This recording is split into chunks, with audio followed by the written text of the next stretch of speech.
Hello, I'm Dr. Karen Harbeck, Chief Client Specialist at Edit Academia. Today I'm going to give you the big picture of a traditional doctoral program. Several disciplines follow this, and often students have questions about what's going to happen when. The biggest question being, when will I be assigned my dissertation advisor? Well, I'm going to make the big picture clear to you today, and then I will do other videos, blogs, and podcasts to explain each of the pivotal points in the doctoral process and how you can manipulate them once you understand them to improve your dissertation time, effort, and emotional complexity.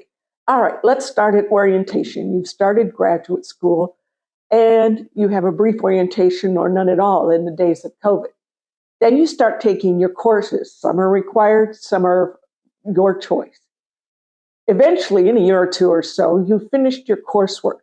You also have to finish any qualifying exams if your program has those, but most don't. They do in psychology and things like that. All right, now you're done with your coursework and your comps. What happens then is you are assigned a dissertation advisor. You may also be assigned your second reader. A dissertation committee is made up of your chair or advisor and a second and third reader. Often you can select the third reader, but you're assigned the second and first readers. Okay, so now you have a dissertation advisor.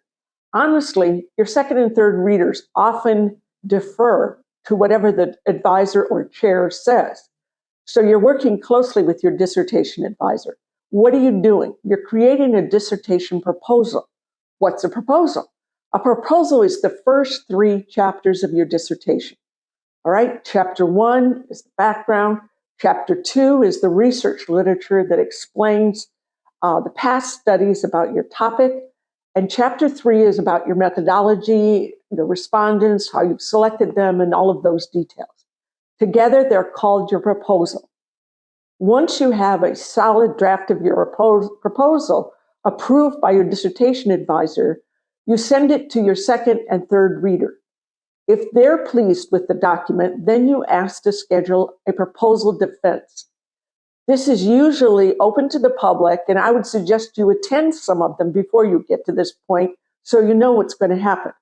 You create a 15 or 20-minute PowerPoint talking about each of your chapters and sort of elucidating for your audience what your study is about.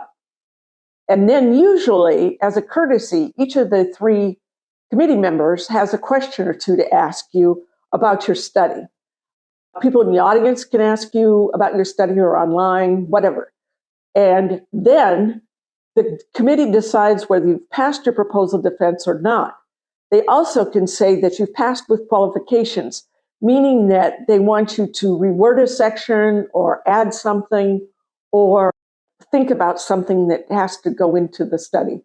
All right, so now you've rewritten your dissertation proposal, probably not a lot. If you've gotten to your defense, they pretty much assume it's good to go. All right, what do you do next? Next, you apply to the university's internal review board. These are federally and state mandated boards to make sure that human subjects in your study are not mistreated. All right? They're called the IRB for short. They have their standard application within their website, and you go to your university's IRB board and look up what the application is. And then you complete the application.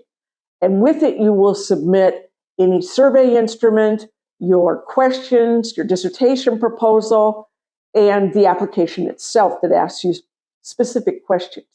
You'll probably need the signature of at least your advisor, if not all 3 committee members, to submit the final documentation. And then you wait for IRB approval.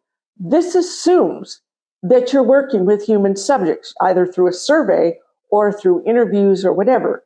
If you're working from a database or you're doing something for your employment, you may not have to seek IRB approval, but I would certainly seek a waiver with everybody understanding that you don't need IRB approval.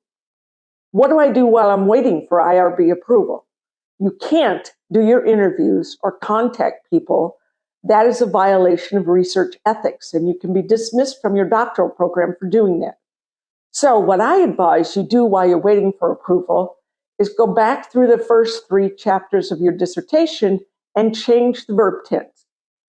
Throughout the document, you were saying, I will do this, I'm going to do this. Now go back and say, I did this. That happened. Change the verb tense throughout the entire document so that it reflects the final version of your dissertation. All right? And then make sure it's good to go in terms of formatting and things like that. When you receive IRB approval, you're good to go. And that means you can commence your survey distribution, or you can start interviewing people or observe if you're doing an ethnographic study. You're good to go, and you can start gathering your research. Once you've gathered your research, you have to put it in a form that you can analyze, like statistics or transcripts. I'll talk about how I like to handle transcripts and transcribing at some other point. You have your data. Now you start analyzing it.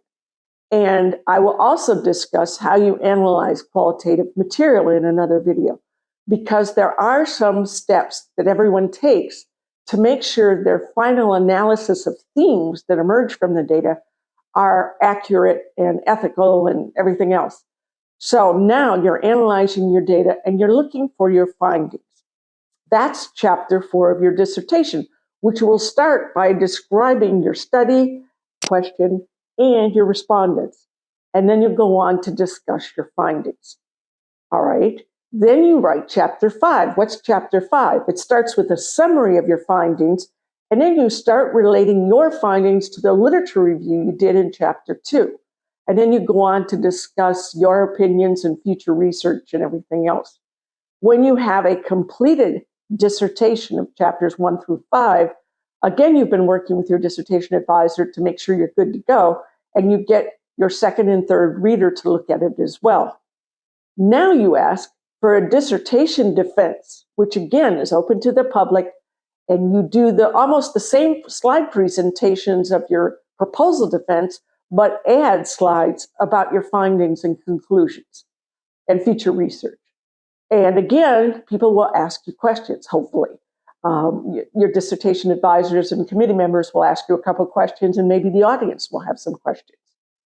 Then the dissertation committee gives you thumbs up or thumbs down, or you pass with qualifications, meaning that they want something rewritten or clarified, or your references aren't formatted right, or whatever, that they found that's not up to snuff in your document. Then what do? You make those corrections. Maybe you go back to them if it's that important, something significant they want to check. Otherwise, you're honor bound to make those corrections. Then usually the university has a point person that you submit the final dissertation to, assuming you've had it formatted or you're good at formatting.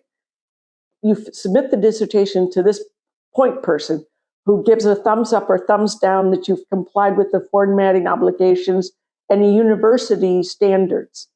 And it's submitted, and then you can apply to graduate. Of course, you can apply to graduate a little bit earlier than that if it looks like you're going to pass your dissertation defense.